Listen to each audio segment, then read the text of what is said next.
Hola, ¿qué tal? Bienvenidos, bienvenidas a Texto y Contexto. Qué bueno que nos siguen a través de nuestro multimedio Telesur. Soy Luis Francisco Blandón desde Caracas, Venezuela. Hoy con un tema por demás interesante. Probablemente algunos en sus casas no saben cuál es el término phygital. Los que son más jóvenes sí lo van a saber, pero bueno, aquí vamos a hablar de eso porque hace poco en Rusia iniciaron los Juegos del Futuro 2024 en una disciplina híbrida que combina el deporte físico con lo digital.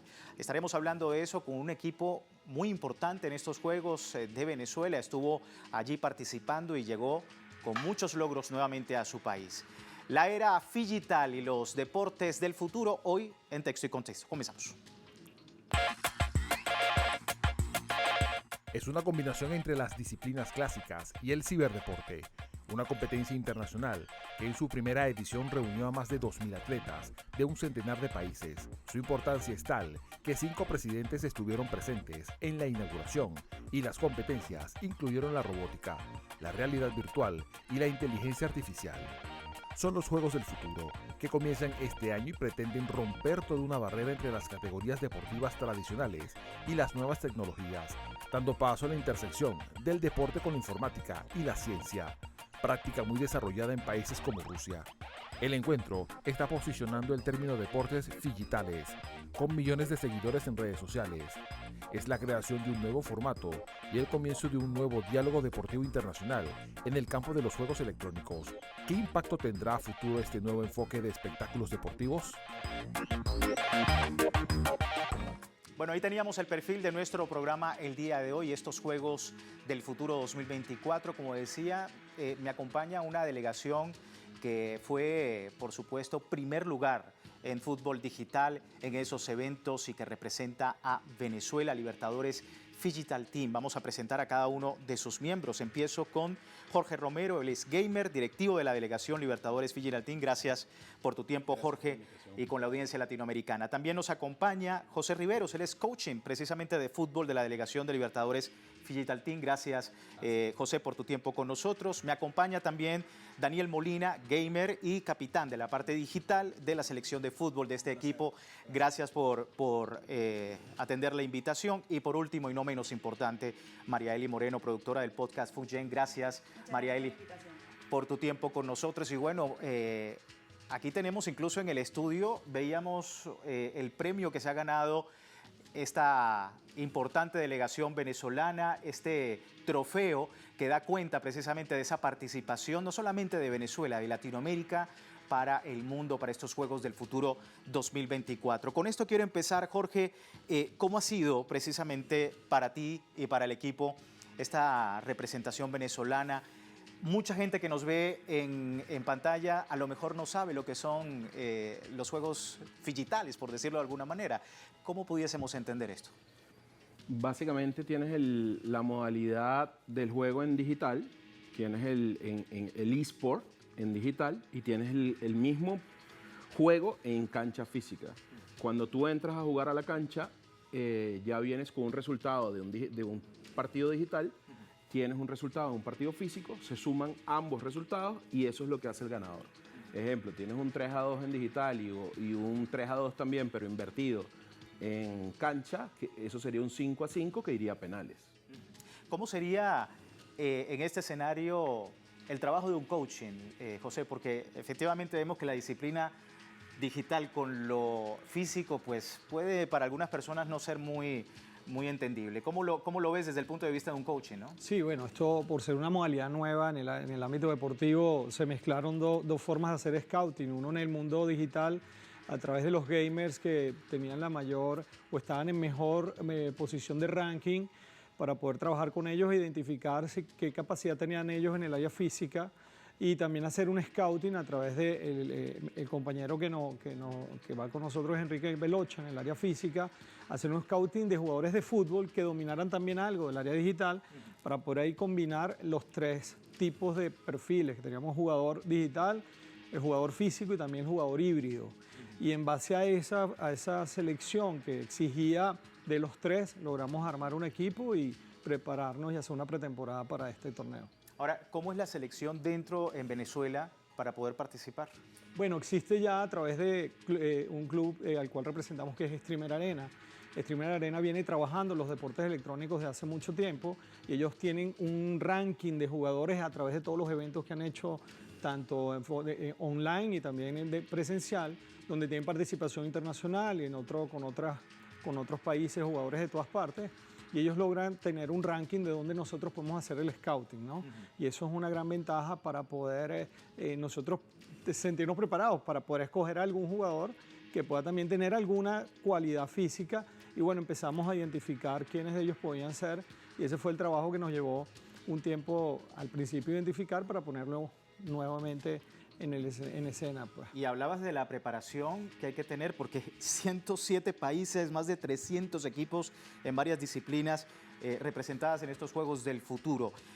Pero en este caso, Daniel, tú como capitán de la parte digital de la selección de fútbol, ¿cómo viste esa presión? 107 países en un lugar, por supuesto, donde tengo entendido Rusia es potencia en estos Juegos.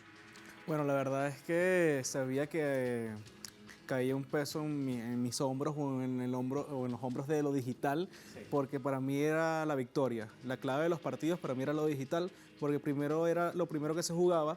Tú primero jugabas la parte digital antes de entrar a la física y creo que era en el modo de juego donde tú podías sacar más ventaja al rival. Tú fácilmente podías hacer 10 goles, podías tener una ventaja de 5, que cuando luego pasabas al físico era mucho más fácil llevarlo.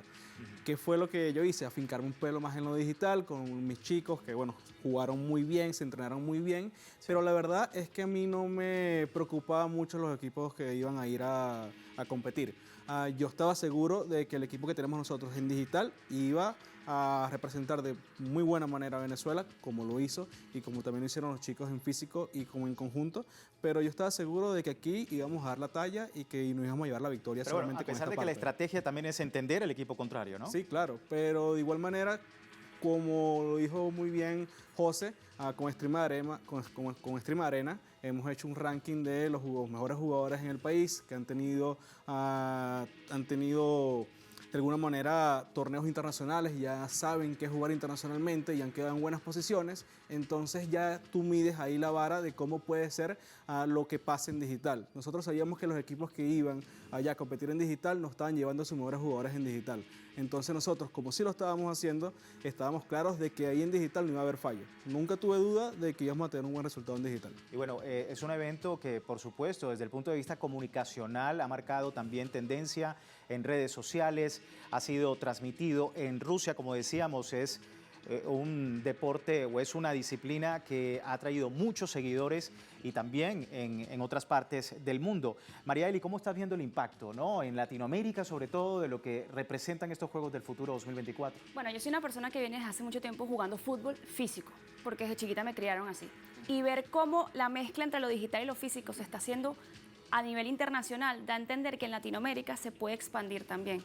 Porque en Europa es algo muy normal, porque bueno, allá la tecnología está por lo más avanzada y todo. Sí. Pero traerla a Latinoamérica le daría un auge a muchos países que tienen jugadores de alto nivel, pero que al nivel de hoy no son reconocidos. Puede ser por temas económicos, por temas de que capaz los papás no los apoyan. Y Venezuela, que empiece a darle ese empujón a todos los países que tienen atrás de nosotros, daría un futuro muy grande y una representación latinoamericana muy grande. ¿Cómo ves precisamente la representación latinoamericana? Tengo entendido también que Brasil pues, es punta de lanza en ese sentido, ¿no? Sí, correcto. Fue Brasil, Colombia, Venezuela, Cuba, que también fueron países que participaron con mucha fortaleza. Nuestro rival fue también Colombia en un punto, que fue un partido muy cerrado, que bueno, Venezuela pasa.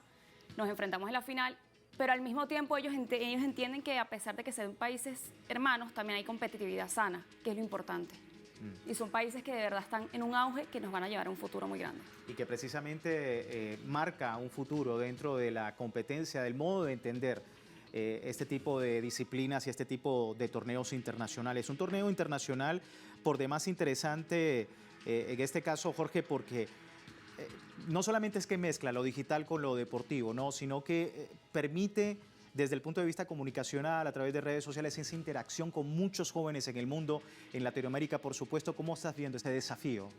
El desafío se desbordó porque ya desde el lugar allá apenas salimos de quedar campeones, las otras selecciones vinieron a ver por qué estaban en esa fortaleza, cuando explicamos lo que estábamos haciendo en Venezuela de entrenamiento y de cómo manejarse eso, y que además eso se puede replicar y se puede hacer tranquilamente de manera remota, de manera digital, las otras selecciones más bien estaban pidiendo apoyo para subir su nivel digital, para cómo podemos hacer para crecer, cómo podemos hacer.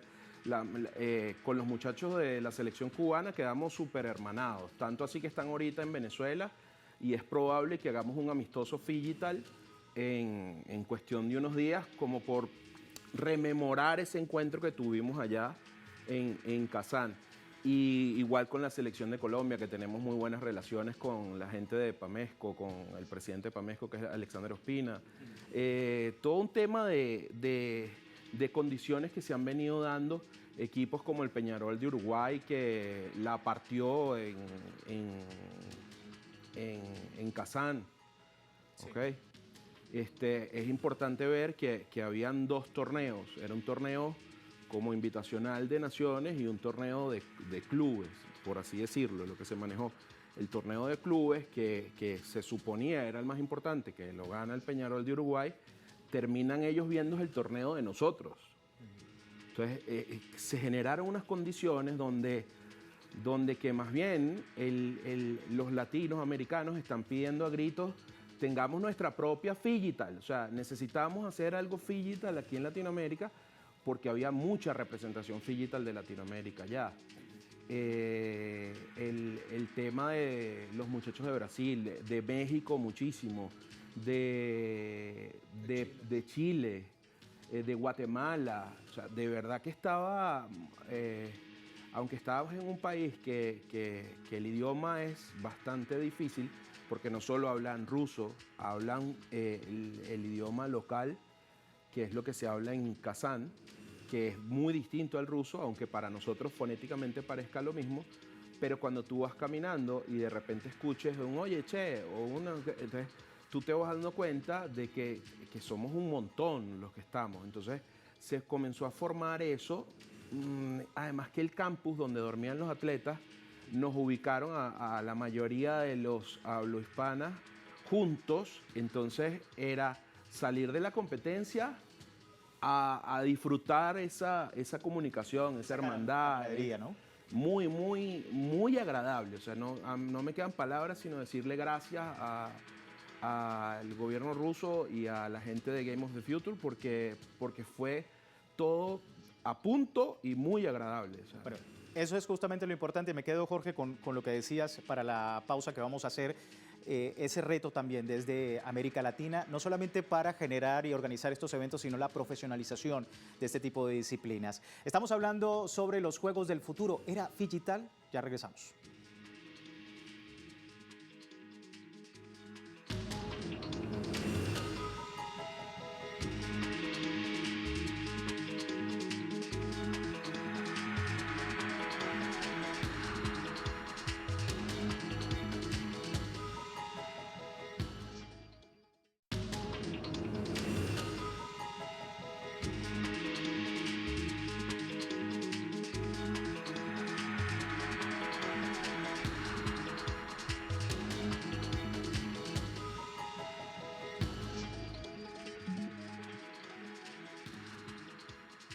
Bueno, gracias por seguirnos en Texto y Contexto. Hablamos de los Juegos del Futuro 2024, una nueva era Figital.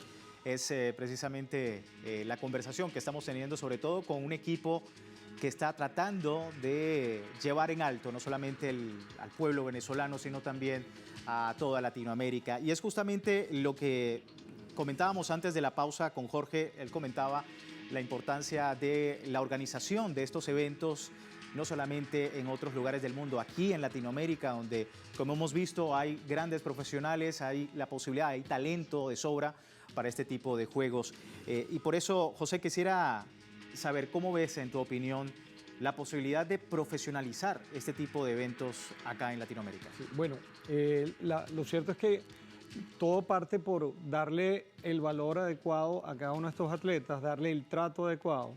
Estos atletas no solamente representan un estándar alto como jugador y hay que darle ese trato. Nosotros a nivel como coach o cuerpo técnico empezamos a dar ese trato y eso consistía en primero hacer una valoración corporal identificar las fallas nutricionales, alimenticias, después entrar en un soporte psicológico, que todo ese servicio lo tenemos, para luego entrar en todo lo que es el soporte de juego, ya bien sea el entrenamiento físico, preparación física. Teníamos una preparación diaria de 3 horas físicamente, y luego en la tarde teníamos la preparación en el ámbito virtual, digital, para que ellos pudieran identificar en qué áreas necesitan fortalecerse y cómo nosotros podíamos compensar desde el coaching, pues para que ellos pudieran mejorar y avanzar en lo que fuese necesario, ¿no? Ahora, Daniel, en tu opinión y en tu experiencia, ¿no? ¿Qué le puedes decir a una persona? Porque bien tú te haces llamar gamer, tratas de hacer con tu talento un gran trabajo en estos equipos y esto lleva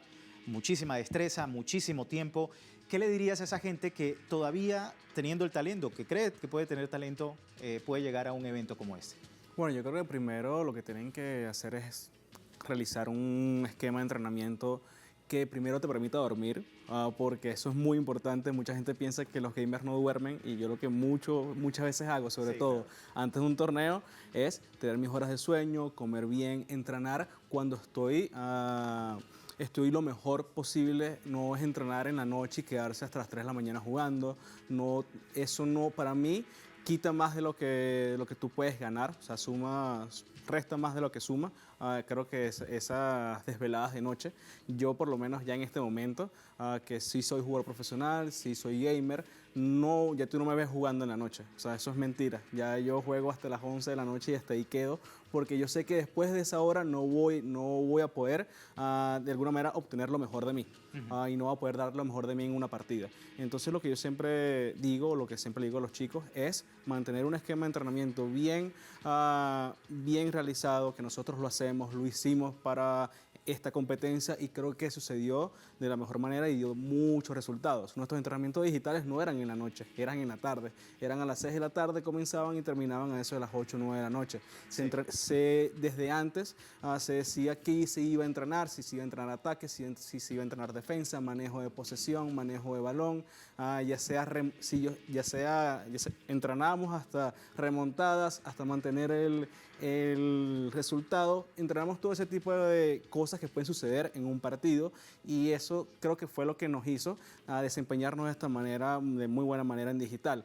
Pero yo lo que le digo a todos los chicos que están en sus casas, sí tienen la posibilidad, sí tienen esa oportunidad, tienen que aprovecharla, pero también ser conscientes que tienen que hacerlo bien y que no tomarse esto a la ligera, sino tomárselo como algo profesional, y también entender a los padres que los apoyen. O sea, el apoyo de mi papá y mi mamá siempre han sido muy importantes para mí desde que comencé este proceso, y eso es muy importante porque ellos son, al final, es como si fuera un fútbol o en béisbol. Son los que te llevan a los torneos, son los que están contigo en las malas, en las buenas. Entonces creo que es como englobar todo. Es el apoyo, también es tu disposición, pero la disposición de tus papás también, de alguna manera caminar contigo en este nuevo mundo, que para mí va a terminar en lo que son los digital, porque es el futuro para mí. El acompañamiento, por supuesto, de familias, la educación y sobre todo disciplina es importante también, no solamente o tomar a la ligera ese término gamer, que a veces los familiares pueden decir, bueno, pero esto es solamente un juego, no es algo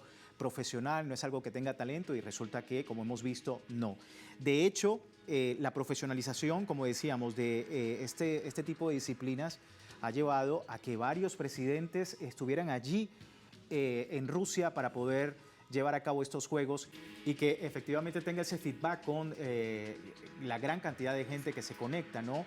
O sea, ves también en Latinoamérica la posibilidad, porque si vamos a la organización, recordemos que este es un evento que no solamente es jugar por jugar, hay también premios, hay también un premio en metálico de fondos privados. Entonces, ¿cómo ves también ese reto que desde la transmisión, desde la organización, desde la gente que también aporta, puede hacer de esto un deporte rentable dentro del continente? Sí, bueno, primero, es rentable siempre y cuando se sepa que tú estás dando una colaboración, una participación, pero no tienes que recibir algo a cambio, sino nada más el hecho de que estás apoyando un futuro. Estás apoyando a unos jóvenes, estás apoyando un país que vaya a representarte afuera, y que no tienes que tener una recompensación más allá de te representé, te apoyé y estoy haciendo que vayas a más lejos de lo que ya estamos llegando. Correcto. Contigo, ¿cómo ves la profesionalización? ¿Cómo ves esa parte de ser rentable un deporte como este en el continente? cuando ves que tienes este tipo de premios metálicos, comienza a aparecer mucha empresa privada que quiere apostar al reto, porque se convierte como el circuito del tenis, como el circuito del golf, como cualquiera de los otros circuitos que tienen premios metálicos fuertes. Cuando tú ves que Figital tuvo estos montos que son por encima incluso de competencias tradicionales, de deportes tradicionales, vas a ver y te vas a dar cuenta que va a pasar que cuando la gente se entere, por ejemplo, una academia que tenga su parte de fútbol muy sólida, o de básquet, o de BMX, o de lo que sea, van a comenzar a invertir en esto porque se van a dar cuenta, van a sacar los números, es sencillo. Me clasifico, voy, solamente con estar allá, recuperé inversión, vamos a ponerle, porque es un proyecto a 3 años, a 4 años, a 5 años. Hay una, por supuesto, comunidad grandiosa de gamers en Latinoamérica, hay, por supuesto, voluntad, está el talento, están las ganas y, bueno, los Juegos del Futuro están para quedarse. Tengo entendido que Libertadores Figital Team ya tienen su pase, su boleto para el próximo Juegos del Futuro más adelante y no nos queda más que felicitarles, gracias por lo que ha traído para Venezuela y Latinoamérica. Y ustedes, por supuesto, también desde sus casas, ¿qué opinan sobre esta era Figital, esta nueva era Figital? ¿Se queda acá en Latinoamérica? Pues le invitamos también en contáctenos @telesurtv.net a escribirnos, tener ese feedback sobre este y otros temas acá en Texto y Contexto. Finalizamos. Gracias por seguirnos.